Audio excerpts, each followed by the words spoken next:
Ladies and gentlemen, welcome to the podcast that has put the key in the ignition, put the car in drive, and is now off to the road to WrestleMania.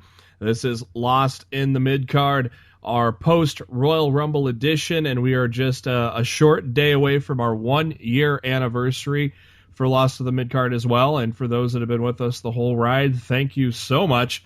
We're happy that you have chosen to become a fan of the show. And we're excited to keep on going for you into next year. And also thank you to SpiderDuck.net for enabling us to be on iTunes and any of your favorite podcasting apps. Just go search for Lost in the Midcard, subscribe to us, and you'll know every time you get a show, every Thursday and Monday after the pay-per-view. Also, we are subscribable on YouTube, and our links to both pages are on our Facebook page, facebook.com/LostInTheMidcard. I am on the Twitter at JBHuskers. And as always, my co-host, he is on the Twitter at RawFShowtime. It is Mr. Matt Black. Matt, how are we doing this evening? I am the game. And hopefully you didn't shit yourself doing that. I didn't. I jump 14 times. So, you think you'll have a T-shirt that says 14 and then an X next to it? And picture a Triple H running down to the ring? I have no idea. I'm gushing because, dude, I really enjoyed the damn pay-per-view. Yeah, it was a real good event. We'll talk a little more into that. Actually, we'll kick off the show right now. The kickoff show, Fatal 4-Way Tag Team. The winning tag team gets in the Royal Rumble. And the match consisted of the Dudley Boys, the Ascension, Jack Swagger, Mark Henry, Darren Young, and Damian Sandow. And Matt, how about that pop for Damian Sandow? Dude's barely been on TV in the last 6 months, unless you count that appearance on SmackDown last week, and he's still freaking over. Like, that was a massive pop. It's amazing. I was blown still over. I'm just like, damn, okay. Seems like he's back to his old gimmick, old robe attire and all that. So, pretty cool to see, I'd say. So, unfortunately, his partner was Darren Young, so there's probably no chance in hell that they were going to get the win in that match. Obviously, the Dudley Boys the favorite going in, just because they've been a tag team together for so long. But it was some very crafty teamwork between Jack Swagger and Mark Henry. Where Jack Swagger pulls off Bubba as he's going for the pin after a 3D on Victor, and applies the ankle lock on Bubba. Mark Henry had somehow tagged in, gives a splash to Henry. Henry gives a splash to Bubba, rolls over and pins Victor for the 1, 2, 3. So Jack Swagger and Mark Henry are going on to the Royal Rumble, and they combined for about 30 seconds. Yeah, I mean, at one instance, I think, being two former world champions in a Royal Rumble that decides the new world champion, they deserve to be in there. But if I'm Bubba Ray and Devon, and I'm sitting in the back catering, watching this Rumble, I'm Bubba, and I'm looking over at Devon like, aren't you glad we weren't in there? Devon's like, yup. I wouldn't have wanted to have been in there for that. Yeah, the official times are not up on Wikipedia yet. Well, I could hit refresh and see if they are. They are not yet. They probably won't be up till tomorrow. So we can maybe discuss those. I would say your true Iron Man for that match would have been Jericho, don't you think? Yeah, I definitely think Jericho was in there the longest. I think the second. Well, Reigns will get it. Dude, I don't even count. Don't get me started on that crap, because that pissed me off with Reigns tonight. We'll get to that later. But I'd say the two people that spent the longest time in the ring tonight were Chris Jericho and AJ Styles. Yeah, Styles lasted about 25 minutes. Jericho was like 45. AJ was in there for 28 minutes. 28, yeah. Which I was easily the second closest to Jericho, because Reigns' time doesn't count. And it doesn't count at all. You'll shake your head. You'll shake your head at the most eliminations tonight too. Oh, I'm not even sure who that is. I'm assuming it's Braun Strowman. There's a tie for first. So okay, but here's the thing that just drove me nuts. You're trying to get Roman in the good graces of the fans, and you know me, dude. You know I've been nothing but on Roman's side, for a while now, and I'm still on Roman's side. I like Roman. It was an uphill battle in Orlando tonight. It really was. It was. Roman's my boy. But they did him no favors by letting him take half the Royal Rumble off. No. And the only reason I can assume that they did that is because they didn't think he had the cardio to go coast to coast. Well, if he didn't have the cardio to go coast. What was that you cut out there? If you don't have the cardio to go coast to coast, you shouldn't have put him in at number 1. Well, I think he's got it because him and Daniel Bryan went 45 minutes. Then what was the reason of taking him out? Because all that does is it makes him look like the protected company child. And that rubs fans the wrong way. The very fans that you're trying to get him to support, you're totally fucking it up by giving him what looks to be special treatment. Well, remember him and Daniel Bryan were put through a gauntlet on SmackDown and wrestled 45 minutes, so I think that was before Fastlane last year. And so it's definitely, I would assume he's in fine shape to go coast to coast. So I don't know why, who knows? It would have told a better story if he didn't get carted out, but at the same time, it was still exciting when Sheamus comes out at 29 and Reigns comes in there all of a sudden and Superman punches him and creates an exciting moment in the Rumble. But another interesting thing in the Rumble, no legends. A couple of surprises. I don't have a problem with that. Yeah, it's for the titles, so I enjoyed the surprises we got. So yeah. Let's kick off the main portion of the pay-per-view, and what better match to start out with than Intercontinental Champion Dean Ambrose against Kevin Owens in a last man standing match. Probably the best feud on the roster to date, with Becky Lynch and Charlotte second. I've absolutely loved this feud, and I absolutely loved this match. They battled. They were beating the shit out of each other.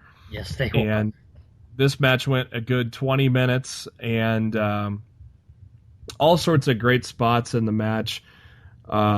Chairs and tables were introduced, Singapore canes, and it was a lot of near close calls. Many times you'd think, oh, this is going to end in a double count out and we're going to continue this feud.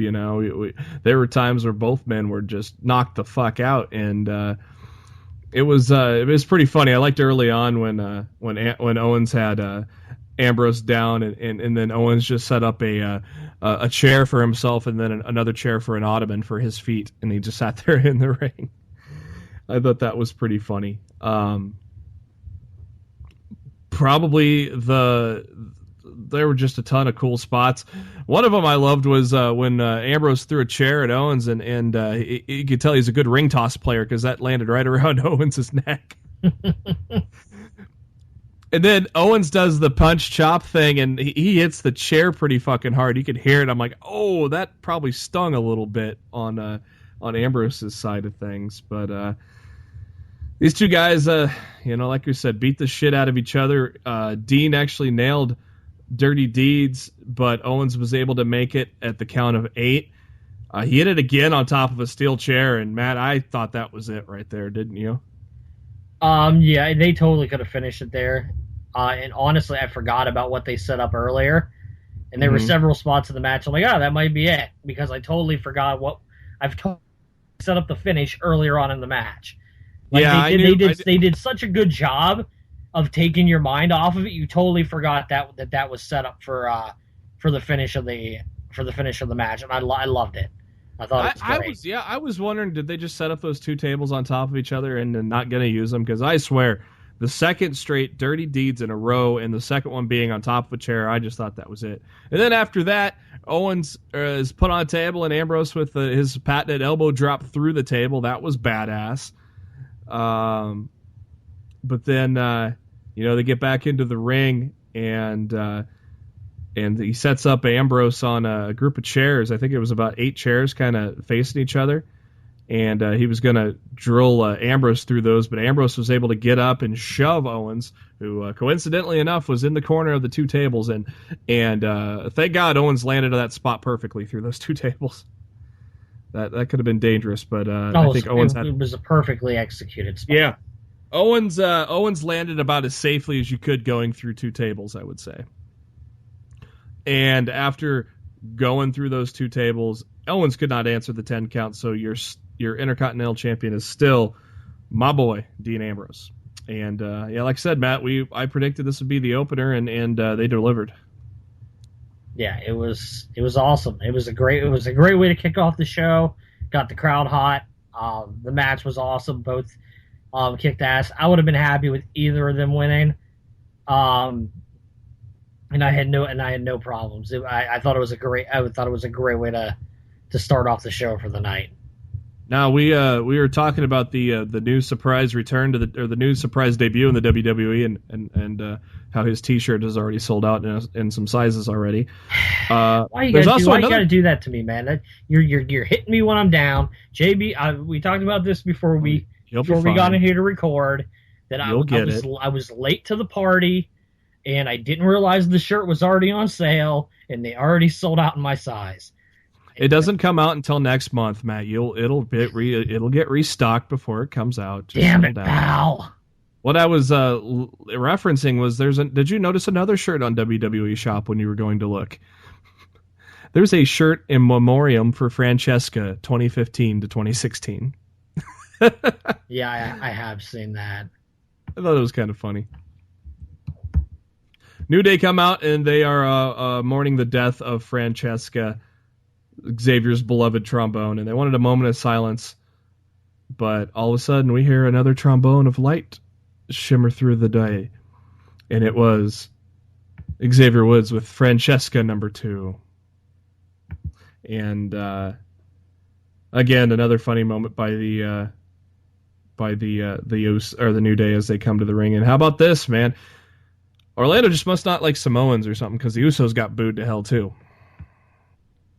Honestly, I'm tired. I've said it before. I'm kind of tired of the Usos. So, I think Orlando was doing their best Philly in rooting on the heels tonight. Orlando was smarky as all hell. Throughout the entire show. The only thing they didn't do was a CM Punk chant. but more often than not, I approved of what they were saying. So can't hate. They were overall. They were in my opinion, overall they were a very solid crowd. Yeah, they were full of energy. That was for damn sure. What don't you like about the Usos right now? I think they're trying way too hard to be the Young Bucks. Oh, really? I feel like their entire moveset has been stolen from the Matt and Nick Jackson. I really do. I feel they come across like a second-rate version of the Young Bucks, and I'm over them. I'm bored. It's super kick everything, and your super kicks aren't half as good as the Young Bucks super kicks. So, and I think the Young Bucks tag team moves are a lot more flashy and a lot cooler looking than anything the Usos do. I was very happy the New Day retained. I was a little bit worried, but yeah, they made the right call letting the New Day keep the titles. How badass was that ending spot where one of the Usos goes up for a splash and Big E catches him on his shoulder right into the big ending? Dude, that shit was crazy. That was amazing. Because I couldn't believe it. Because it didn't even look like he didn't even buckle. No. He didn't stagger. He didn't stumble. He braced himself a hair. He braced very slightly. You only noticed that in slow motion. Yeah, he caught him like he weighed nothing. Yeah. And I was like, holy shit, I marked out for that moment. I thought it was crazy. That was badass. Yeah. Are you disappointed that only one of them got in the Rumble match? I was very surprised. that I only thought Kofi was in the Rumble. I figured, yeah, and Kofi's moment wasn't really a moment. They tried to recreate another cool moment, and it was just like, I think it was. I it's think fun. I think not it was more of a laughable New Day moment than it was a oh my god moment, because Kofi, as much as we all love the New Day, they're supposed to be heels. So him doing some crazy feat of acrobatic like type escape from elimination, he wouldn't have been that wouldn't have been very heel of him. So falling on Big E's shoulders and going around and eating, drinking somebody's soda and shit, that was dope. And then there was in the tag match itself, Xavier, or the crowd was chanting, "We want Francesca," and and Xavier Woods is trying to he's like getting ready to play it, teased him, and he goes, "No, not right now. I choose when I play Francesca." They still realize they need to be heels. New Day is over more now than they've probably ever been. Like it's only getting better for them. If we give a best thing going in the WWE Today award, it would have been New Day winning it in the marquees. Maybe we might have to add that to our marquee list next year. The best thing going today. I don't have a problem with that. Yeah. Another cool promo from the Wyatts, just talking about how they're going to destroy the competitors in the Royal Rumble. We'll see how that how that plays out later. But first, the United States Championship match: Alberto Del Rio and Kalisto. And I think this is almost how almost every match between these two go, is the stronger Del Rio just getting over at the beginning of the match and just taking the fight to Kalisto, getting the upper hand. But more so than in past matches, Matt, I've really liked Kalisto's comeback.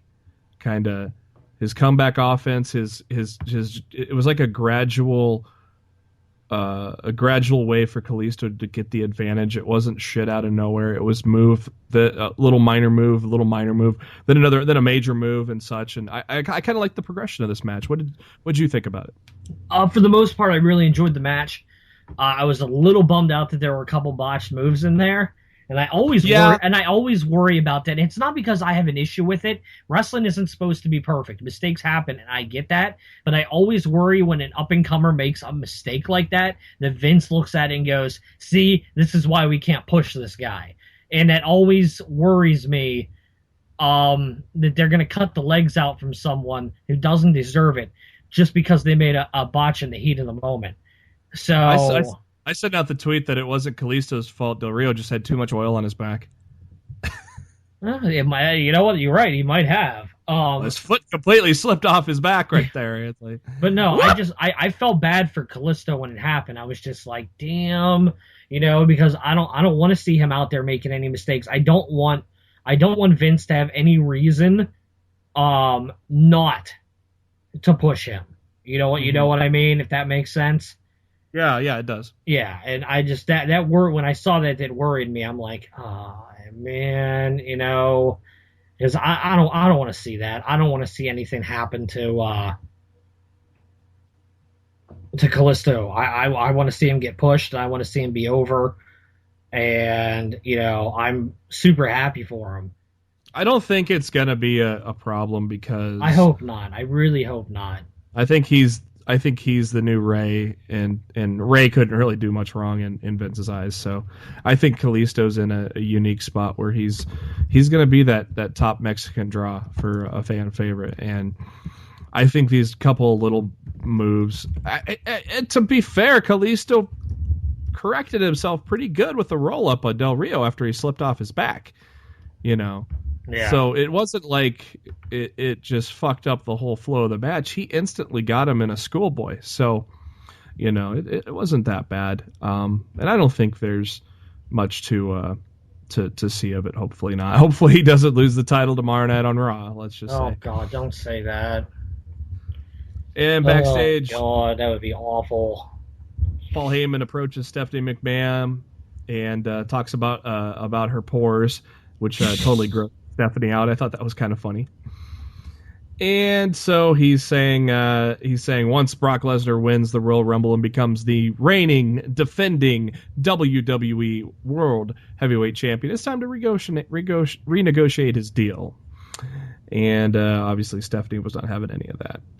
And then we cut to some new stuff coming along for the WWE Network in the upcoming months. And how good is the Edge and Christian show look, Matt? That show looks phenomenal. I wish that show was on tomorrow because I want to binge watch that shit. I can't wait to watch the Vince McMahon toilet scene. Oh my god. Oh, there's a cartoon for the kiddies called that is not a cartoon for the kiddies. That is an adult television show done by Seth Green. Oh, is it? Oh, I thought it was for the kiddies, and then Sergeant Slaughter cusses or they beep something out. Yeah, no, that is an adult cartoon in the vein of South Park. Oh, so this might. It was originally going to debut last year, but they had CM Punk and Hulk Hogan in it, and they had to write them out. So I think Flair replaced Hogan, and I'm not sure who replaced CM Punk. But this has been in development for a while. You think this is going to be entertaining? I do. I like Seth Green's stuff. I think it'll be funny as hell. Yeah, Seth Green from Robot Chicken, obviously. Correct. And I wonder what Sergeant Slaughter said. So this is going to be like a PG-14, or it's going to be a TV-14 thing? I hear it's TVMA. MA? Yeah, on the network. I heard it's it's going to be like a South Park. That's what I've heard. All right, parents. Parents, make sure to. They specifically said it on the preview too. It said adult comedy in the lower left hand corner when they were plugging it. So cool. Yeah, this is not for kids. I must have been busy on Twitter or something. I missed the adult part of that. Honestly, I tried to stay on Twitter tonight for as much as possible, and honestly, I enjoyed the pay-per-view a lot more for it. Oh, so yeah. I honestly did, not looking at anybody else's opinion. Really, anytime I had to say anything, I loaded it up, I sent the tweet out, and I went back to watching the show. Yep, I didn't do much reading. And I actually found out I enjoyed the show a lot more that way without reading everybody else's opinions. So yeah, it's hard to follow the show if you are busy trying to read what everybody's saying. So yeah, I did the same thing myself tonight. I talked and didn't listen. As for time cues on those other two matches, the tag match went almost 11 minutes, and Kalisto Del Rio went 11 and a half minutes. So I would honestly say we're 3 for 3 here, Matt. Right? 3 for 3 on good, solid matches. Absolutely. Yeah, show was off the hook. We'll get to the Divas match and then finally the main event, the Royal Rumble. We'll get to those in a little bit, but first we got our 5 count. This week's 5 count is the best surprise entrance in the past 10 years of the Royal Rumble, and also we got a few headlines to go over for you as well. Also, stay tuned for the end of the show. We will do our burning questions, which is the Royal Rumble aftermath, and then after those, we'll talk about where we go from here. So that's what's coming up here on the show. But let's get to some headlines. And first off, Matt, let's start off with the big one. There's a certain gentleman that is at a TV taping, and there's a certain gentleman that appeared on TV during those tapings at NXT. Who may that be, Matt? Are we talking about the greatest man that ever lived? Damn right. Austin Aries. And if you go look, go to PW Insider and scroll down a ways, you'll see a good video of his, somebody right by the ramp took a video of his entrance. So in the crowd lost their shit for him, obviously. So obviously being in Orlando, Aries, a TNA mainstay for many years there. So great ovation. And Matt, you said he won't. His appearance will not show up until March. Is that right? March 2nd, I believe. So very, very good to see Austin Aries. Hopefully he stays around for a while. Just one of the best talents, obviously, to never have been stepped foot in the WWE ring on a long-term basis. So excited to see what the future holds for Austin Aries. And we got a statement from Bill Behrens in regards to the TNA and AJ Styles Bullet Club contracts. And this was reported by Mike Johnson at PW Insider yesterday morning. And here are some of the facts regarding Dixie Carter's alleged statements in regards to being butthurt over not getting those guys signed. First off, no contract was ever finalized nor signed by the parties. That I would need to be involved in the contract process was known by TNA prior to my involvement and understood by them. TNA and its first lawyer did not present in a timely fashion a contract that accurately reflected previous discussions at all. This created great concern tied to past experiences. In that time and prior, there were other interests and other firm offers on the table and other discussions. TNA was aware of other interests and various conflicts. TNA was aware a final contract was required. It was creating that contract and controlled the timetable. Too much time passed early on. Other things came into play. No contract was ever finalized with TNA. To suggest that I make any decisions for my client is to be misunderstood my role and diminish the role of each talent has in their own decisions, and it insults the talent in the process. So this was published in yesterday, Matt. And is Bill Behrens, is that the agent for AJ Styles? Yeah, he's his agent and lawyer. And the way he's seemingly the agent and lawyer for Doc Gallows and Carl Anderson as well.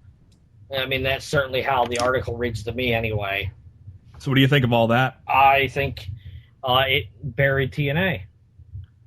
I think TNA looks like a psycho ex-girlfriend that can't let things go. They even went as far as to tweet tonight, "Congrats to TNA Original at AJ Styles Org on his debut tonight. Wish him all the best." Mm-hmm. Shut the fuck up, TNA. You don't wish him all the best. If you wished him all the best, you wouldn't have done what you did on Friday, trying to ruin his fucking weekend with that bullshit article you put on your website. Mm-hmm. Fucking bullshit, man. Yep, and this is an article from just a day before. PW Insider broke that TNA made an offer to AJ Styles for a multi-year contract, but two sides did not come to terms. And TNA claimed that creative discussions were going on regarding Styles and escalated, and they began to include Drew Hankinson, who is Doc Gallows, and Chad Allegra, who is Carl Anderson. And all three attended a meeting at Dixie's home in Tennessee. At that meeting, a handshake and a written deal was drawn up between these guys. Now, is that even possible, Matt, with especially Carl Anderson still under contract? See, that's another thing. I don't believe if TNA is correct at any stretch of imagination, which I don't believe they are, and they claim that they had these people sign some sort of deals. One, why the hell are you talking about it on your website when you could have done legal action, which they didn't? Two, if you really did have negotiations with Carl Anderson, I hope New Japan sues the fucking shit out of you for contract tampering, because you just publicly acknowledged it to the world that you had negotiations and quote-unquote signed a contracted talent to New Japan Pro Wrestling. So if I'm freaking New Japan, I'm going at TNA and I'm burying those motherfuckers. Because this is, when they pull shit like this is the exact reason why I have a very hard time supporting this company anymore. Because they do stupid shit like this. It's just, ugh. Like, for real. You just went Tyler Breeze there. Them uggos. They are, yes, because that's the truth. The freaking TNA is a bunch of uggos. I could not have said it better myself. Start dates were determined, creative was decided, merchandise was designed, and plane tickets were purchased. Wham, wham, wham.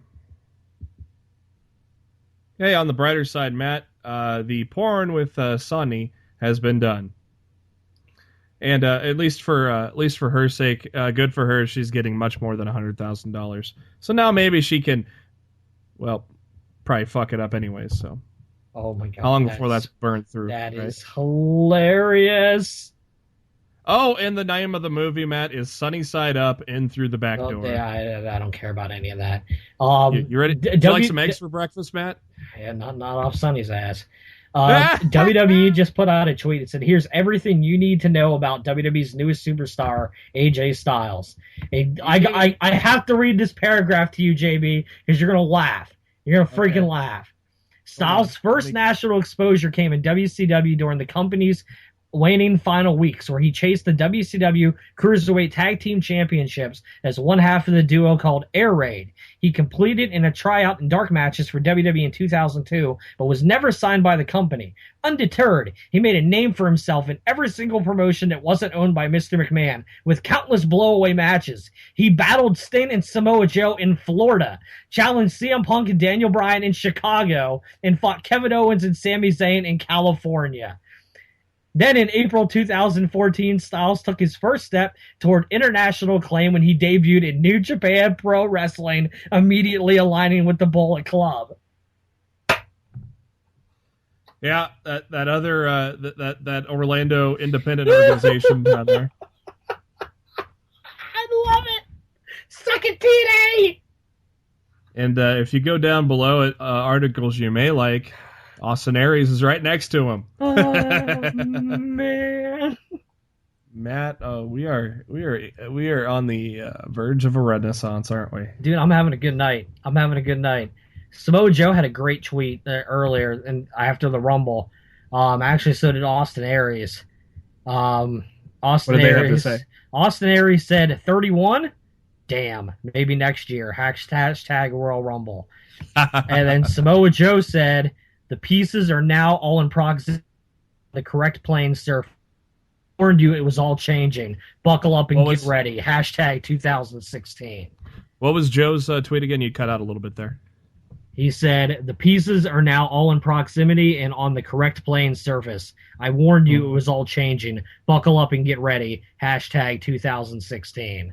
And this new landslide basically started with Joe. Yep. AJ Styles had a very simple tweet tonight. Just said, "Yeah, ... WWE, exclamation point," which currently has 5,973 retweets and 8,263 likes. No, Matt. I think he's over. I think he's over, brother. No, Matt, you gotta add one more to that. Oh, you just added to it, pal? Yeah, I just liked and retweeted it. Awesome. Oh my God. What a night. We haven't even talked about the Rumble yet, but oh my God. TNA isn't doing too bad though, at least. The 19th January's edition of Impact Wrestling on Pop TV, their highest yet. They continue to climb. This time they got up to 321,000 viewers, up from 288. I have a very interesting thing I want to talk to you about when you're done with this. Don't let me forget. It's about TNA and their ratings. Well, go ahead, because that's all I really needed to talk about was just that they are, for the third straight week, they have grown, and this time they have grown by 33,000 viewers up to over the 300,000 mark. And what do you have to say about that there, Matt? What do you think about having their world champion troll bait and call out marks for an entire week and basically bash his own fan base in the process? Do you think this is a good or a bad look for the company that should be attempting to gain viewers to their television instead of push them away? Because I can't help but feel doing this in some form is going to turn the common fan off, and they're just gonna be like, well, all right, fuck it, I'm tired of this shit, I'm not watching anymore. I'm guessing the common fan ain't looking at those tweets that he's doing. Dude, he's got almost 1 million followers. Yeah. Are you looking at Twitter right now? No, not yet. I closed whatever I had open, but take a look at what I just retweeted. I want to hear your response before we continue. All right, let me go to your page here. You're going to laugh. If you don't laugh, I'm going to be sad. If JB likes this, he'll retweet this. So check out our timeline and take a look for Alex. Yeah, take a look for Alex Smalls at Smalls TV. Take a look at his tweet. It's absolutely hysterical. It is a picture of Triple H with Triple H holding the champion. It's like one of those things when Triple H takes the photos with the new champions or the regaining champions at an NXT pay-per-view, but Triple H is standing with Triple H. It's awesome. It's COO Triple H with the new World Heavyweight Champion Triple H. It's fantastic. I love it. Oh my God! If you can't tell, JB, I'm having a great night, pal. This was a fun one. Yeah, I can't remember the last time I enjoyed Royal Rumble pay-per-view from top to bottom this much. I'm gonna guess that the majority of people are enjoying, myself, are enjoying what Matt Hardy's doing. I just worry it could turn some people off. Well, why are you worried though? Because it's TNA. Because at the end of the day, as much as I hate that company, I don't want a whole bunch of very talented wrestlers unemployed with no place to work. I agree, and we're still going to talk TNA on the show because last week was good. It's just the company's being run by schmucks, but the product was good, and the double turn was done to perfection.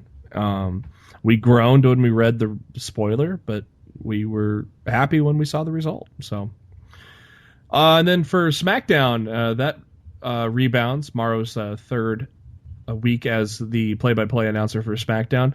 Got exactly what they got on their first of the year, 2.75 million viewers, and it bounced back from a 2.33 last week. So SmackDown bouncing back to some decent numbers. Honestly, very solid numbers for a Thursday night. They haven't averaged a 2.7 since late 2014. So yeah, so that is pretty good for SmackDown. Obviously, USA. More people are probably paying attention with it being on USA. So, one final headline, then we'll go to our 5 count for our 5 favorite Rumble surprises, and we may have to slot in a certain guy. He's on there, pal. It wasn't a surprise. I didn't expect him until tomorrow. Yeah. Matt did tell me that. I expected him. I expected him to hold him off. And I expected him tomorrow, so I was not expecting him tonight. I was legitimately surprised. Another cool thing that was announced for NXT, something that was really cool last year, the first time that they ever went on the road was to the Arnold Sports Festival in Columbus, Ohio last year, and the WWE has announced that they will return to the Arnold Classic on Saturday, March 5th and Sunday, March 6th, and those are some entertaining shows, a good crowd in Columbus. I loved the kind of unique arena, like the entrance that the WWE NXT superstars had to go on, and I thought it was overall a unique and different thing for NXT. So I think it's a good thing that they're going back to that Arnold Classic in March. All right, Matt, 5 count, Royal Rumble, best surprise entrance since 2005, basically the past 10 years of the Royal Rumble. I'm not going to include 2016, but I will say where I will slot him after we go through the list, though. Matt, who do you got for number 5? Number 5 was actually, it happened last year. Bubba Ray. Coming out last year in Philly. I did not see that coming. I thought that was pretty cool. Yeah. Yeah, nobody did. We were like, what the hell's going on? I loved it. I marked out. I thought it was great. I love it. Honestly, my favorite Royal Rumble surprises are the ones that I don't hear about ahead of time. Yeah. Like when they show up and the music hits and I was like, holy shit, I didn't know they were going to be here. Those are my favorite type of surprises. So. Yeah, that was a hell of a surprise. My number 5 is Chris Jericho from 2012, back when his returns did have a little meaning into them. Number 1 was Dolph Ziggler, obviously. Kind of the heel run with Dolph Ziggler and AJ Lee, and then all of a sudden, surprise! Number 2 was Chris Jericho, and definitely it was a surprise that Dolph Ziggler was not really fond of. And I'm sorry, it was 2013, not 2012. Yeah, it was, because he's my number 4. and both men lasting almost 50 minutes in the match too. So it was a great surprise for Chris Jericho, and not only on top of that, he made a great run in the Rumble that year. Matt, so that's your number 4, huh? Yeah, Jericho was my number. I did not. I was shocked he returned. It was honestly it was one of those returns I was actually happy about before he left and came back way too much. Yeah, but he did have a good run this year, a good showing, I think. Yeah, he was in there for a long ass time. Mm-hmm. So yeah, he worked his ass off this year. He had a lot of dirt naps in the corner. Yeah, throughout. A lot of people. But you know what? Honestly, if Roman Reigns would have done that, I'd have had more respect for him overall than taking half the Rumble off. Yeah, the whole stretcher thing was stupid. It's like, that screamed Mick Foley. That just screamed Mick Foley. It would have been better if he had said fuck, because he got off the stretcher and walked to the back. Instead of walking to the back, he should have walked back to the ring. Yeah. Show that you're a badass and you're going to go in there and gut it out. I didn't dig the fact that he took half the Rumble off. And as I said, I like Roman Reigns, but I did not like that. Yeah. Number 4 for me is Beth Phoenix in 2010, the second only ever female to compete in the match. And unlike Chyna's 2 appearances in a match, she eliminated someone, the Great Khali. So I thought it was kind of a cool surprise to see the Glamazon in there and then actually get an elimination. So that's why I put her in at number 4. Matt, who do you got number 3? I've got a diva at number 3, but it's not Beth Phoenix. It's Karma. Yeah. In her last WWE appearance, she was gone for months, and then all of a sudden she showed up in the Rumble, and I thought she was back, and then she disappeared again. I believe she had an elimination in there too, but I honestly can't remember. Yeah, Hunico. So, she eliminated Hunico. Yeah. Okay. So yeah, I mean, it was cool to see Karma in that match. And as I said, she was gone off TV for a while. I mean, Beth, while a surprise entrant, was still a regular on TV at that point. So that's why I didn't include her. I thought it was a much bigger surprise to see Karma in what I thought was her return, coming back to the company, and then she was sadly never seen in WWE again. I really feel, I know she got pregnant, but I really feel WWE dropped the ball with her, and there was so much more that they could have done. Oh, there was an insane amount. Yeah, I really, especially now with all the talent that they have, I'd much rather have Karma in WWE than Dollhouse Awesome Kong in TNA. Yeah, exactly. My number 3 is Bubba Ray Dudley from last year. Obviously, nobody saw it coming, and just like nobody saw them coming when they debuted as a tag team later on in the year as well. But it was a great moment to see Bubba Ray back in the WWE, and then later we would find out that they're going to be here for a good long time. Number 2 for you, Matt. Everybody's favorite wrestler, Rob Van Dam. I think he was in 2009. Yes. And I'm a big RVD fan, and I was hoping he'd be back tonight. Because he's got that part-time deal like Jericho and them have. You never know when you're going to see RVD pop up.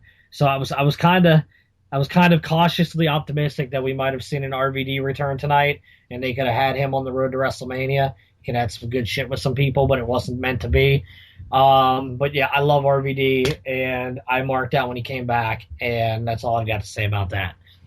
My number 2 and number 1 were both surprise entrants that literally made me say holy fuck. And for me, number 2 was Edge in 2010. He had been gone for 6 months due to injury, and he came back early, and there was no rumblings for me. I mean, I wasn't probably as invested in the dirt sheets as I am now, but to my knowledge, I didn't see him coming back at the Rumble, and he enters at number 29 and gets the win to go on to WrestleMania. And even better, he eliminated John Cena to win the match. So Edge is my number 2, just because it was a truly shocking moment and a great triumphant return. I don't have Edge on my list. He probably would have been number 5, but he got bumped. and the only reason why he wasn't even close to being near my top is because I knew he was coming back. Like I knew he was coming back. I knew he was scheduled for the Rumble, and I loved it. I loved that he came back, but to me, it wasn't a surprise. And yeah, it's just it is what it is. What's your number one? AJ Styles jumped to number one, baby. I'm a mark, and I don't care. All the way to number one. All the way to number one, dude. That's just like Edge. You knew he was coming. I knew he signed, but I didn't know he was going to. I truly, and as I said, I even told you this afternoon that I did not think AJ Styles was going to be in the Rumble. I thought they were going to debut him on Raw tomorrow night. So I did not see him come into the Rumble, and it was a major surprise, and I marked the fuck out, and I'm proud to admit that. So I'm surprised this guy's not in your list at all, but my number one is obviously John Cena from 2008. Dude tore his pectoral muscle in October, and a lot of people thought he was iffy for WrestleMania. People thought he wasn't even going to be at WrestleMania, and he shows up at number 30 in Madison Square Garden. Even the boss's son-in-law, Triple H, was left in the dark. He had a great shocked look on his face when he saw Cena. Madison Square Garden, notorious for bagging on John Cena. They fucking erupted because the dude came back so quickly from injury that should have kept him out for much longer. And props to Cena for being able to do that. And that for me, that's my number one.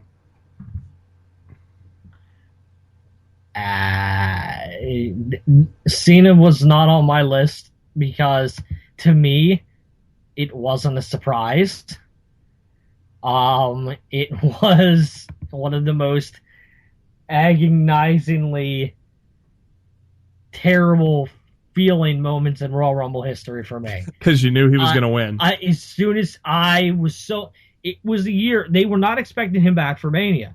I was like, it was the first time in years. I'm like, oh, thank God. Finally, a John Cena free WrestleMania. And I'm running through all these scenarios in my head with who's in the ring at the time that happened. And when 30 hit and it was John, I was so depressed. I was just like, oh, fuck my life. John Cena's going to win the Royal Rumble. And I was not happy at all. It was not a shock to me. It was disgusting, and I hated it. And I was so upset about that at the time that I did not like it at all. So so that's why it was not on my surprise shock list, because it was a very negative feeling that I had when John Cena came out at number 30 that year in Madison Square Garden. I was not a happy camper. Well, that'll do it for our 5 count for this month. 5 surprise entrants into the Royal Rumble the past 10 years. Now let's bounce back to the Royal Rumble event. Divas Champion time. Charlotte against Becky Lynch. And again, as I said earlier on the show, this is one of my favorite feuds that's going on in the WWE right now. And what'd you think of old Rick stealing a kiss there on Becky Lynch? Woo! I thought it was disgusting. Or disturbing. Come on, dude. You're like almost 70 years old and you're doing that. I can imagine. I mean, I get the kiss stealing gimmick and whatever, but I kind of shuddered. I was just like, ew, that was ew. I didn't like it. I can just imagine if Jim Ross was on the call. By God, he's got granddaughters her age. That don't sound more like JBL than Jim Ross, but yeah, I can't really do a Jim Ross imitation. Wasn't very good, pal. Some pretty good match overall, but you didn't like the ending. You didn't like the jacket toss. Yeah, look, I had no issue with the jacket toss. What I had an issue with was when he tossed the jacket. Becky already had the disarmer locked in. Okay, so you have a jacket on your fucking head. That shouldn't make you break the hold. That shouldn't make you break the hold. Keep the damn hold on and let the bitch tap. So I had my main logic issue was the disarmer was clearly locked in. Ric Flair throws his suit top on top of Becky, and that caused her to break the hold. That's what I had an issue with. I'd have just left the damn thing on my head, and I'd have cranked the damn arm until she tapped out, and then I'd have thrown the damn suit in Flair's face. Just from a logic standpoint, the ending didn't make any sense, and it was a little like bleh feeling to me that's the way they chose to do that with Becky. But then, like I said, as soon as Sasha's music hit, everybody marked out, and that's all anybody's gonna remember anyway. So it doesn't matter. Probably the second biggest pop of the night behind AJ Styles was Sasha Banks, and she took off her rings and looked like she was going to go face off with Charlotte, but she knocked Lynch out of the ring actually, and then kind of acted like, oh, it's the BFFs again between Charlotte and Sasha. But as soon as Charlotte had her back turned to get out of the ring, Banks applies the Banks statement, and oh baby, we're getting our WrestleMania match that we all hoped for. So, which might turn into a triple threat. Yeah, I mean, it might. Yeah, just because the way Sasha got involved with Becky, I'd say this might not be a one-on-one match, and I wouldn't have a problem with it if it wasn't. I wouldn't bitch either. Breaking news from the Rising Sun. Nakamura has just relinquished the IWGP Intercontinental Championship it looks to be at a press conference. He handed the championship over and bowed and looked like they're taking pictures with the Japanese media. I have retweeted a photo of it on my Twitter timeline if you guys want to check it out when you hear this. But that's definitely breaking news out of Japan. The Intercontinental Champion Nakamura has relinquished the championship back to New Japan, and the title is officially vacant. So there you go. And we fully expect Kenny Omega to probably take that eventually. I just don't understand why New Japan just didn't do the match and let him take it. I'm assuming that the only thing I can assume is they didn't want the crowd to already know that was going to happen. Or maybe they wanted just wanted Nakamura to go out as a winner.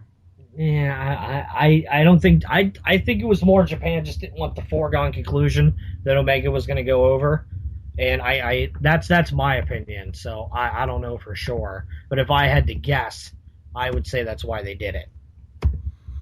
All right, let's dig right into that Royal Rumble, and I'd like to thank Mike Johnson from PW Insider for the recap here, as what I will be using to call out the action here. And first off, Matt, let's just put a generic bow on the Rumble. Great match, I think. A real great finish with who was in the ring. Were the final 6 guys, you could see any of them winning it. I think the final 2 was shocking, and I just thought it was great. I love the Rumble. I easily thought it was one of the best Royal Rumbles in a long time. Mm-hmm. Let's get right in it. Obviously, number 1 is Roman Reigns. They put over the fact that nobody has won back-to-back Rumbles since Steve Austin. He did that in 97 and 98. And only 2 men have ever won the Royal Rumble at the first position. That'd be Shawn Michaels in 95 and Chris Benoit in 04, I believe. Number 2, I predicted Sheamus. We got Rusev, so I'm pretty damn close. And hey, Lana came out tonight. Well, for 5 seconds, but where's she been? Yeah, where's she been? I hear she's got heat. Must. Just ask JTG. He knows. Cheer! Have you read that man's book? Have you read that man's book yet? No, I have not. For crying out loud, dude. It's like $1.99. Go buy JTG's book. It's called Damn Why Did I Write This Book? It's absolutely fantastic. Cheer! Telling you. Were you surprised at Rusev Crush, Rusev Jobber?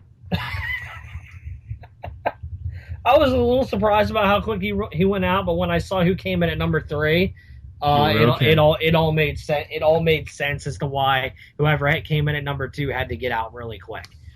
We got some music we hadn't heard before, and the cameraman was, I think, looking at they weren't looking at the entrance rap. They didn't show him. They were showing Reigns' face. Yeah, and all of a sudden, a big fucking pop hit the Amway Center in Orlando, and then we knew it was definitely going to be the phenomenal one, AJ Styles. And you know what I We love? knew. You know what I love about all this? Sorry to cut you off, but you know what I loved about all this? What's that? He's the phenomenal AJ Styles. Same gear, same moves, everything. They didn't change anything about him. And I think that's what I appreciated more than anything about his debut. They didn't take anything away from this guy. They didn't try to change him. They just let him be the phenomenal AJ Styles. And I thought that was really fucking cool. Mm-hmm. And I think that, can you remember the last time somebody's come in straight from another company to WWE and they just let him be him? I think the last time that's been done was like Goldberg. Well, Joe. I mean, no, I'm talking straight to the main roster. Like, I'm not talking NXT. I'm like, can you remember somebody like I think the last two that did it were Chris Jericho and Goldberg. Mm-hmm. You know, I think that says a lot about the confidence that they have in AJ Styles as a person and as a franchise, that they're going to let him come in and do that. And his first toe-to-toes against Roman Reigns? Yeah. As it said, he went for like almost a half hour. Mm-hmm. I was very happy. I'm sure I'm just rambling, and you know I do that sometimes when I get excited. But honestly, I couldn't have been happier with his debut with the company tonight. Very happy.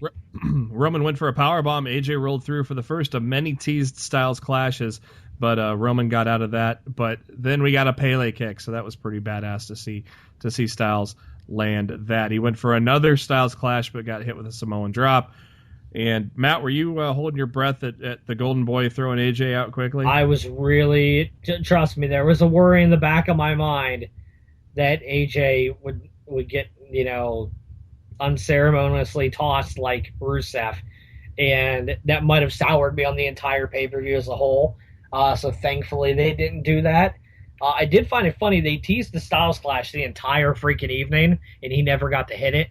Nope. So hopefully he hits that on somebody tomorrow night.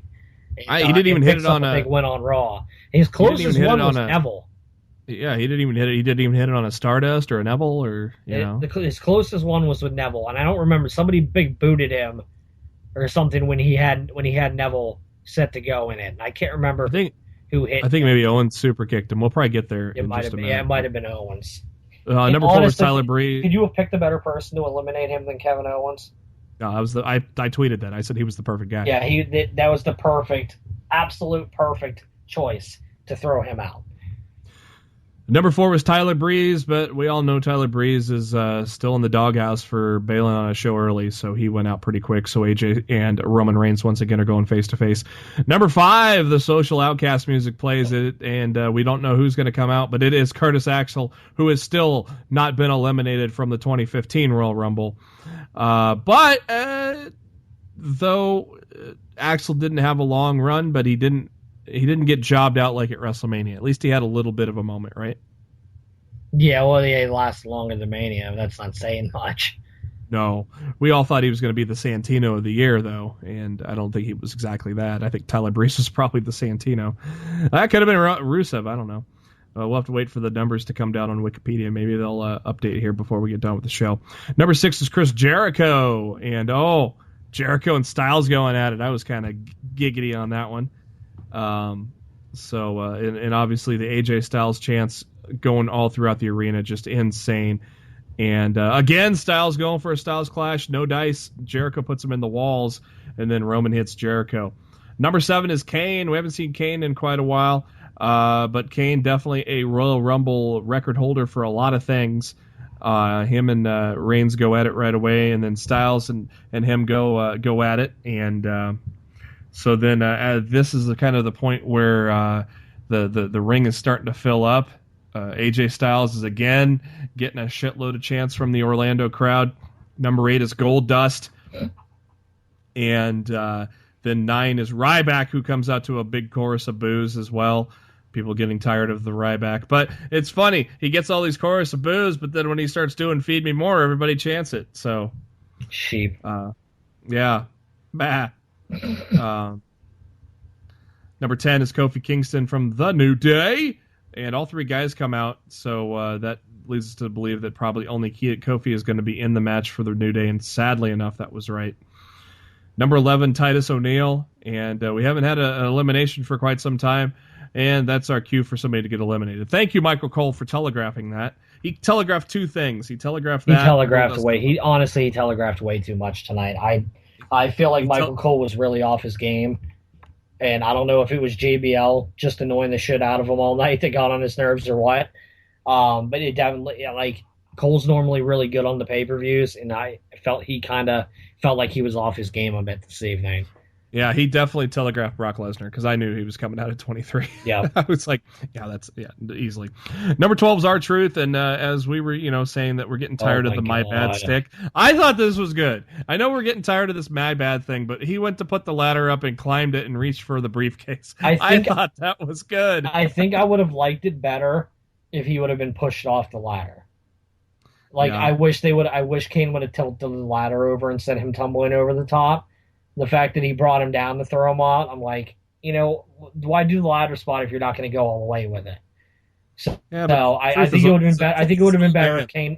I think it would have been better if Kane would have pushed the ladder over and sent him tumbling out. Kane eliminates R-Truth to add on to his record number of eliminations, and then he tosses the ladder out of the ring. I was kind of wondering if that ladder was going to be in play at all. But no, Kane promptly threw it out of the ring. I was happy he did. Honestly, in a match with as many people as there is, using a ladder could be pretty dangerous. Kane threw Kofi over the top rope, but he landed on Big E's shoulders, and they did a victory lap, and someone handed him a Coke. Kofi was thirsty. He was sad about his Patriots loss, and had to drown his sorrows in some Coca-Cola. Number 13. I said this would be another close call for me. I said 13 would be Bray Wyatt, but it was Luke Harper. So he comes, the first of the Wyatt family.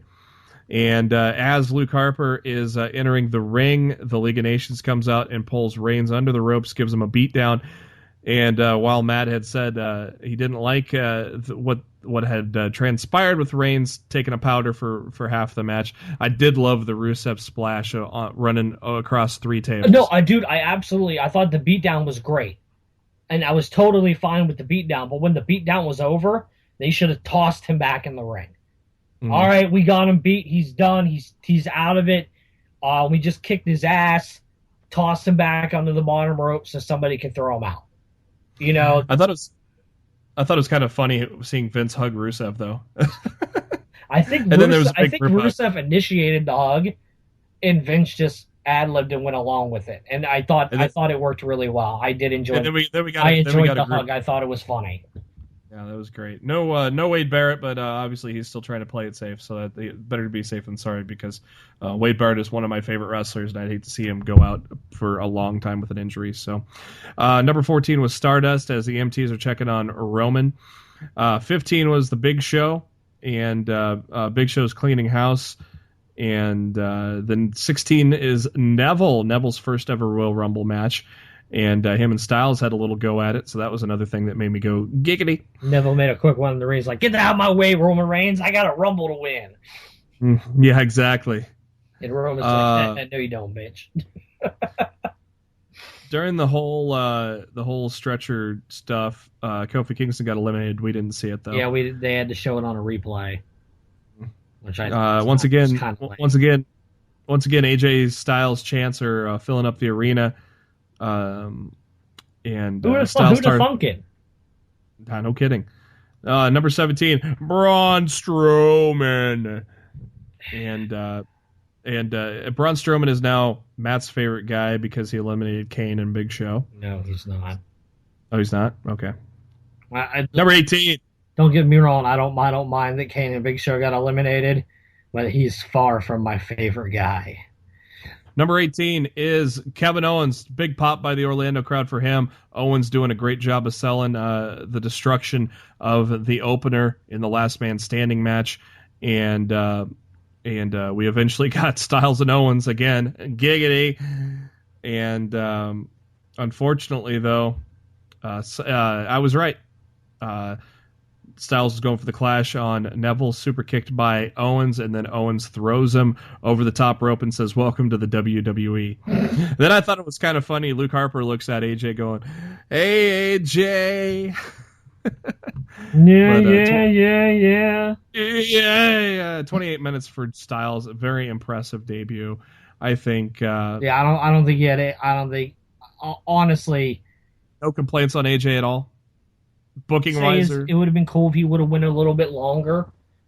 But for his first night in the company to go for a half hour in the Rumble, I didn't have any problem with it. And like I said, they let him be him, and they put him over big time, and the crowd was into him. And short of winning the championship, could you have planned a better, Rumble?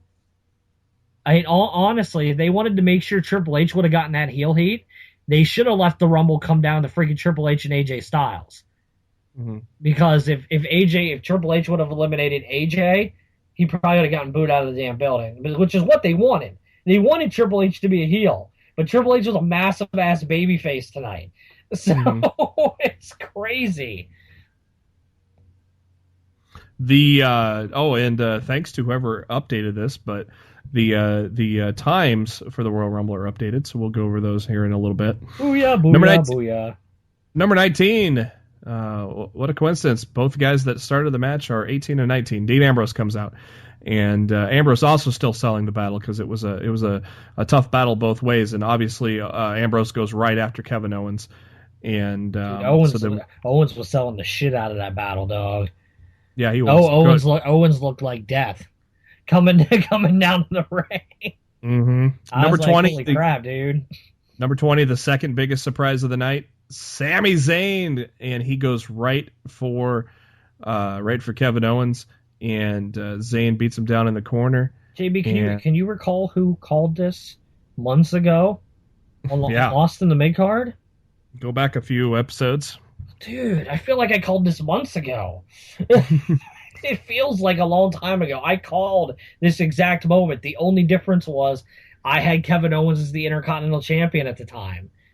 Yep. So crazy. Not too long into Sami Zayn's entrance into the Royal Rumble does Kevin Owens go over the top rope. So hopefully we get a promo between those two on Raw tomorrow night. Gigantic Sammy chant and Olay chant even kicked in there, so that was great to hear. Number 21, Eric Rowan, as now the ring is beginning to fill with Wyatt's, the third one, and Neville and Stardust quickly get eliminated, and Braun Strowman locks the old chokehold on Jericho, but Jericho does not get eliminated there. So, but the Wyatts are definitely in control of the ring, and we're looking for someone to save us. Maybe number 22 will save us. It's my man. No, it's Mark Henry. He lasted about 30 seconds. If this was his last Royal Rumble, I feel they did the man a serious disservice. I fully agree. After all, as long as he's been with the company, I mean, to really, to job him out like that, that's not cool.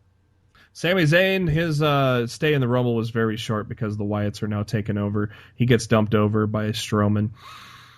And then, as we said, number 23, Michael Cole completely telegraphed. He says, "I'm like, is anybody going to save these guys from the Wyatts?" And number 23, Brock Lesnar. And Brock going toe-to-toe with all the Wyatts. He eliminates Eric Rowan. And then he some massive knees and shit to Strowman. That was some pretty cool shit. 24 is Jack Swagger, and Jack Swagger wins the Santino Award of the Year. F5 and good night. Swagger lasted 15 seconds. Yeah, that's a good call. I was going to say, I don't think anybody lasted shorter than him, so you got the numbers there, so that's good. Number 25 is The Miz, but Brock Lesnar's in the ring, so he wants to do commentary instead. I loved what he did. Yeah. It made Miz seem like an intelligent heel. And I really appreciated that, because it's time to really start treating some of your characters with a bit more respect. And the way they treated Miz tonight made me feel like maybe he's going to be in line for a push again, because He they even got a treated him finisher. like, they treated him like an intelligent heel and not like a dumbass on in there and try to stand toe to toe with Brock Lesnar. I really liked that. Lesnar eliminates Luke Harper, so now it's just Strowman in the ring for the Wyatt family. Number 26 is Alberto Del Rio. He goes right after Brock, but then Ambrose joins in, so kind of an interesting alliance, as the Rumble always does. Ambrose and Del Rio working together to try to take out Brock. Jericho's going after Strowman, and excuse me, Lesnar with a clothesline to Strowman over the top. Oh man, Strowman went down. He didn't land on his feet. I bet Vince was pissed. So Strowman is eliminated, and that's kind of funny. I was so happy when they eliminated Strowman. Strowman was the last Wyatt standing, and we'll go figure. Number 27 is Bray Wyatt. He enters the ring with none of his family in the match, but they're still all at ringside. Yeah, they're all still at ringside, and they all work on Brock Lesnar and tossed him over the top. I was surprised that Brock didn't go after Wyatt after he just walked away. Honestly, I thought it was bullshit that they kept letting all the Wyatt family back in there to beat on Brock, but Brock didn't go back in there and toss out Bray. It just made me go like, okay, that's really stupid. You're trying to tell me that Brock couldn't overpower these stupid referees and toss them around and go in there and suplex city the shit out of Bray and toss him over the top? Mm-hmm. Number 28, Dolph Ziggler, which makes you think maybe they're going to push Ziggler here, coming in a little late, kind of a flurry to start, but then Miz decides to enter the match and skull-crushing finale Ziggler, so Miz getting off his finisher. That was pretty cool. Number 29, I predicted this one at the time. I go, oh, it's got to be Sheamus, because, we know who's 30. Yeah. And as Sheamus is entering the ring, Roman attacks him from behind with a Superman punch and tosses the Miz over the top rope. Number 30, to a gigantic pop, Triple H is the final entrant into the Royal Rumble. And he stood with a long stare down with Roman Reigns. Our final 7 competitors are Roman, Jericho, Sheamus, Ambrose, Bray Wyatt, and Triple H and Ziggler. Triple H enters the ring and talks some shit with Roman. Ziggler charges, but is nailed with a pedigree. Bray goes after Roman, and he got speared. And so then they go back to staring at each other again. And then they battled a little bit, and then finally we get then everybody else kind of joins in. Jericho with a nice looking lion salt on Bray Wyatt. Then Ziggler gets a zigzag, and then super kicks Triple H. And oh my God, for a split second there, Matt, I thought Ziggler was going to eliminate Triple H. That would have been ridiculous. I was like, whoa. But thank God Triple H didn't have slippery hands there, because he saved himself. Bray Wyatt eats a bro kick, and Triple H and Sheamus both eliminate Bray Wyatt. I thought it was pretty cool that Bray Wyatt went for the Sister Abigail though on Triple H. That was kind of a cool little scene. So we're down to our final 6, and this was a great final 6. I thought, Matt, you agree? Yeah, I didn't have a problem with it. It was the first year in a long time that I was actually overall very happy with the final people in the ring, and I thought it was a good decision overall. Like I said, the only thing I would have changed, honestly, and I knew they didn't want to do this, obviously, I would have had AJ Styles in there over Jericho. I'd have had Styles in there at the end, but that's just me being, one of the biggest AJ Styles fans on the planet. So Jericho with a pretty cool moment as he hits a code breaker on Triple H, but Jericho got a little too overzealous and didn't realize that Ambrose was going to toss him over the top rope. So hand to Chris Jericho for being in the match over 50 minutes. Well done by him. And they called out the little revenge on Jericho from last summer in that tag match that they never followed up on. The final 4 in the match are Ambrose, Sheamus, Triple H, and Roman Reigns. And so Ambrose pairs off with Sheamus, Roman pairing off with Trips. And Roman hits a Superman punch on Sheamus and eliminates Sheamus. And immediately after that, Triple H eliminates Reigns to a thunderous ovation in Orlando. And how about this for a final 2, man? Dean Ambrose and Triple H. I didn't see it. Honestly, I really thought it was going to be Roman and Hunter at the end. So that was a nice little surprise for my boy Dean Ambrose, huh? No, it was really cool. I liked it. And so it gave me all thoughts that maybe Dean could win it and probably have like a 1 month reign. Well, actually, no, he'd be automatically at WrestleMania because they did say that at the end of the match. The small interaction between Dean and Triple H was great. I loved it. I loved how Dean kept trying to dive to knock Triple H out of the match, but Triple H kept pulling his knee up and stunning Dean. And finally, the last time he tried it, he got flipped over the top rope. And Triple H is your winner. Your new World Heavyweight Champion. Stephanie McMahon and Vince McMahon come into the ring to celebrate what was a phenomenal match. And hats off to the booking. I loved the final two just because my boy was in it, and there you go. And I lost the 1 point for it being an hour, Matt. It went an hour and 1 minute and 42 seconds. It's not bad. Honestly, the pay-per-view went its limit tonight because I think they even cut the Triple H celebration short. Is when they quickly cut off. I'm like, wow, that was weird. And I looked at the clock and realized it was 11:01. And I'm like, damn, okay, that pay-per-view went the distance. And, they obviously still have to go off at 11 because, they're running on pay-per-view time. They're still airing this stuff on regular pay-per-view. So you really can't go over on something like that. So they cut that shit right down to the final minute. And it was all, dude, the Rumble flew by. Like, I don't know how you feel about it, but I felt like the Rumble was just bam. Mm-hmm. It was fun. I loved it. And Wikipedia did do an edit, so we do not have a tie for most eliminations. They had Roman Reigns in there at 5, and now they dropped him down to 4 eliminations. So your winner for most eliminations in 2016, Braun Strowman with 5 eliminations. Grown. Your official Iron Man, though Matt will not recognize it, is Roman Reigns at 59 minutes and 50 seconds. I do not recognize that at all. Second was Chris Jericho at 50 minutes and 50 seconds. And he was the true Iron Man. Third was Dean Ambrose at 29:36. Oh, really? After having a 20-minute last man standing match, that was pretty impressive. That bums me out. I wanted AJ to come in at third. Well, dude, honestly, AJ is in third because Roman Reigns doesn't count. Fuck you, Roman Reigns, and your half-running Royal Rumble shit. AJ's in fourth with 27 minutes and 53 seconds.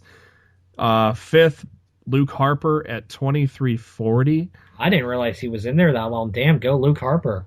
Yeah. Getting his time in there. I didn't realize he was, honestly, I did not realize he was in there that long. Sixth would have been Kane at 18:44. Only one elimination for Kane, though, but he still extends his all-time appearance streak, which is 19 if you count with Isaac Yankem, and then I believe is 43rd. But they only count the 43 with Kane. Then after Kane at 18:44, we get Stardust at 13:57. I'm really bummed that Stardust and Mel didn't get to film their footage this weekend because of the blizzard. Oh, that's really disappointing. They shut down the convention because of the blizzard on the East Coast here, so they didn't get to film any of the footage they wanted to have for Mel and Stardust, which is kind of a real bummer. I look forward to that continuing. I'm hearing they might do a singles match at Mania. Yeah, maybe they'll do it on Raw or something. Let's see here. Yeah, so Braun Strowman actually was ahead of Stardust. Braun was in there 16:44. Three guys did not last more than a minute. R-Truth 37 seconds. Mark Henry 30 seconds. Jack Swagger wins the Santino Award with 15 seconds. Like I said, most eliminations is Braun Strowman at 5. And then a three-way tie for second with 4 between Harper, Reigns, and Brock Lesnar. Triple H with 3 eliminations, and AJ Styles with 2. So AJ Styles finishes in 6th, tied for 6th with 2 eliminations. JB, can you process this for a second? And I'm still coming to terms with this. Have you thought about, has this processed through your mind yet that we are not going to see AJ Styles Friday night at NXT TakeOver in Dallas? Nope. We are going to see AJ Styles with 100,000 plus other people in the AT&T Center at WrestleMania. Mm-hmm. Is that not mind blowing to think about? How sweet is that, man? That's fucking awesome, dude. I'm so happy for that dude. I love it. Keep your eye on the pre-orders for the shirts. Shirt doesn't come out till the end of February. So yeah, I've got it. I've got it bookmarked. I'm gonna keep watching for them to put my size back in there. I told Matt, I'll wait for a sale. He's saying everything's 30% off. Okay, so I went and bought it. Yeah, you got it, you punk. Thanks to all 150 people that voted on my poll there right at the end of the Royal Rumble event. I said, how would you rate the Royal Rumble? 5 or less, 6 to 7, 8 to 9, or 10. And 57% of the folks thought it was either an 8, a 9, or a 10, with a quarter of the folks going 5 or less, probably not liking Triple H in power with the belt. I don't know. I liked it. So. Which is something I really need to call out each and every one of you that have an issue with this. Go for it. Fuck you. Seriously. Because if you truly believe, after everything that this man has done for NXT and its brand over the past couple years, that he actually lobbied and pushed to become WWE champion in 2016, you're out of your fucking mind. This was a Vince McMahon call. The talent is the main event talent roster is depleted right now, and it's Vince's fault. It's nobody else's. It's Vince's fault. But Vince turned to his son-in-law and asked him to become champion. Triple H can't say no. In a couple years, this company is going to be run by Triple H. The last thing he needs to do right now is get into a creative headbutting issue with the old man. You just do what the old man says, because you don't have a choice in the matter, because at the end of the day, no matter what Triple H wants to do, the final word goes through Crazy Grandpa. And it's as simple as that. Honestly, if you don't know Triple H by now, and you don't know what he's all about, then obviously you aren't watching NXT, because Triple H is showing you everything that he's about by the way he runs that brand. At the end of the day, everything still starts and stops through Vince McMahon on the main roster. And if Vince McMahon said to Hunter, hey, pal, I need you to be champion and put Roman over in Dallas, what's Triple H going to say? I can't do it. Of course he's going to say okay. He doesn't have a choice in the matter. He's married into that damn family. Do you know the type of issues and bullshit that they would have to go through over the next couple months if Triple H put his foot down and said, no, Vince, I'm not doing this. I'm not becoming champion. Like, come the fuck on, people. The whole Triple H is the devil that's holding everybody down is so, like, 2003. Let it go. Move it. I fully agree. Yeah, I didn't have an issue with it at all. I loved it. I thought it was hilarious. I love Triple H. And I love what they threw us a curveball having him and Ambrose the final two. Yeah, and I love what he's done with the NXT brand, and I am so excited, to see where everything's going to go from here. And that's something we have not talked about yet, is how does that just elevate Ambrose as the Intercontinental Champion? How does that elevates the belt? He was in the final two. Your Intercontinental Champion was in the final two of the Royal Rumble. And he looked strong. He didn't look weak. No. And let's face it, if he wouldn't have been in a last man standing match at the opening of the show, it was booked believably. Like, fuck. If Dean wouldn't have been spent, Dean could have been the World Heavyweight Champion. And people weren't looking at it like that because people are too blind with their hate blinders on right now and just focusing on the fact that Triple H is the world champion again. They don't have a choice. Everybody's injured. All their main eventers are injured. Yeah. Only a quarter of our poll voters did that. Well, so a quarter of you are morons. Because I know anybody who rated this pay-per-view a 5 or below was doing it solely because Triple H won the title. And you guys got to let that go. Like, Yeah. and it's not his fault. And honestly, look at the reaction Roman Reigns got tonight. So the alternative would have been letting Reigns go the distance and keeping the championship. I don't think they would have wanted the result of what would have happened if Reigns would have left there with the title tonight. So at the end of the day, they made the right call. They really did. They don't want to give us Brock Reigns 2 at Mania. That's very obvious now that they're going in the direction of Brock Lesnar and Bray Wyatt. So who else is left? Like honestly, JB, you take Bray, who already spent half of 2015 feuding with Roman Reigns, and you take out Brock, who's going to be fighting Bray. Who's left? Who's left for Roman to fight at WrestleMania? That's a credible heel threat out of the roster, not hurt. Like, can you give me a serious answer that me, you, or anybody else could buy as a legitimate main event for the WWE Championship in front of 100,000 people in Dallas? Kevin Owens or Dean Ambrose. That's the only two options. And you're Ambrose would be a great one because it's Ambrose. It's two buddies. You might have been able to get away with it with Owens. Mm-hmm. And I think most of the crowd in. The only problem with that is if you would have done Owens and Reigns, with the type of crowd that you're attracting at your big Mecca pay-per-views, the entire crowd would have been in Kevin Owens' corner. Oh yeah, easily. And they want Vince wants that finish with the pop for Roman Reigns. So they've got 2 months now to try to make the hardcore crowd hate Triple H. And honestly, they did it. They did it. All the main people that are bitching right now are the hardest of the hardcore fans that are pissed that Triple H is champion again.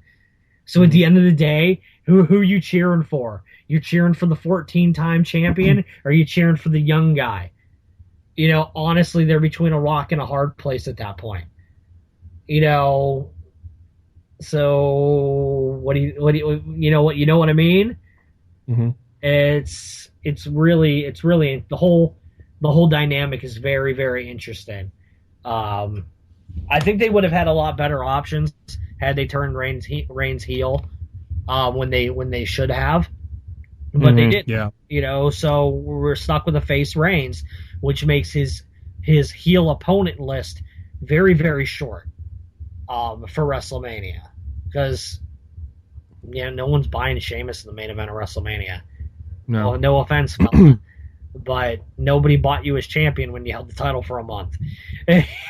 So they sure as hell ain't going to buy you at WrestleMania as defending or competing for the world title. They did the only logical choice they had with the short time span that they had to do it with everybody out hurt. I think the only other person they could have done it with, and it would have been another old guy, and everybody probably would have hated it. And they could have done it with The Undertaker. They could have let The Undertaker win the title.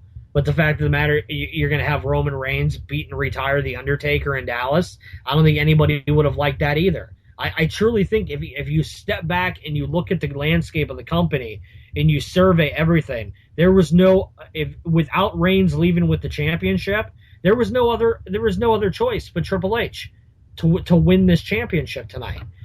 Unless they would have let Bray win the title, and then have Brock beat Bray for the title at Mania, and then have Reigns and Roman on the undercard. But obviously, in Vince McMahon's mind, Roman Reigns is the chosen one, so they're not going to do that. I really feel like they made the only logical choice they could have made tonight when Triple H won the Rumble, and I didn't have a problem with it. Fuck off, haters. I didn't either. I loved it, and I loved how everything played out. A couple more facts about the Rumble. Number 30 now is tied with number 24 for second most wins with 3. This was the first time that number 30 has won since John Cena did it at that surprise return at the 2008 Royal Rumble. And The Undertaker also did it the year before in 2007 from the number 30 position. So that's weird. That's weird they let number 30 win 2 years in a row like that. And they never done it before. Yeah. It's even weirder. They hadn't done it. It was almost 20 years before number 30 had won the Royal Rumble. So Triple H makes that number 3, tied with 24, and one behind entrant number 27. We're going to close out the show with burning questions, Matt, and Royal Rumble Aftermath is obviously our topic for tonight. First question, do you think we got our dream come true with Sami Zayn eliminating Kevin Owens? I loved it. I loved Sami Zayn eliminating Kevin Owens. Like I said, I've been talking about this scenario for months. The only difference in my scenario to theirs was that Kevin Owens wasn't the Intercontinental Champion. And dude, could you imagine if we get a fatal 4-way at Mania between Dean, Owens, Sami Zayn, and AJ Styles for the Intercontinental Championship? Mm. Holy crap! So who would take on Undertaker then? Kane? Oh yeah, I keep on forgetting about the Undertaker. I don't know who they're gonna get to face him, dude. Because obviously all their eggs are in the John Cena basket. I've heard Kane brought up. Obviously, Kevin Owens has been rumored. Oh my god, I don't want it to be Kane. Mm-mm. Please don't do that. You just put them back together. Yeah, no, it doesn't make sense. Yeah, I really don't want them doing that. That would be awful. Well, you kind of just played into my second question, but AJ Styles was tossed out by Kevin Owens. Kevin Owens was tossed out by Sami Zayn. Do you foresee a program with all three men coming up? Yeah, absolutely. Hey, cool. I just saw a good idea on my timeline for an Undertaker opponent, but they'd have to rebuild him up pretty quickly. But I think it could actually be a really good match. Undertaker and Rusev. That'd be good. I said Samoa Joe all along. I wouldn't. The match would be dope. I mean, there's no doubt that the match would be freaking great. Next question. Who would you like to give props to for the Royal Rumble performance tonight? AJ Styles. How could you not? It was great. I also want to give honorable mention props to both Kevin Owens and Dean Ambrose for killing themselves at the beginning of the night and then coming back and doing the Rumble at the end of the evening. I thought that was awesome too. Mm-hmm. They say that Triple H is going to WrestleMania since he's the Royal Rumble winner. How is Fastlane going to be booked in your eyes for the main card? Well, and they've got to book a number one contender match, so obviously Reigns is going to beat somebody. Do you think probably the League of Nations again or something like that? You don't see Lesnar or Wyatt in this picture? I don't. I see Lesnar. I see Lesnar probably facing off with a lesser member of the Wyatt family at Fastlane to get to Bray at WrestleMania. Somebody brought up gauntlet match. I would love a gauntlet match at WrestleMania between Brock Lesnar and the Wyatt family. I would love that to death.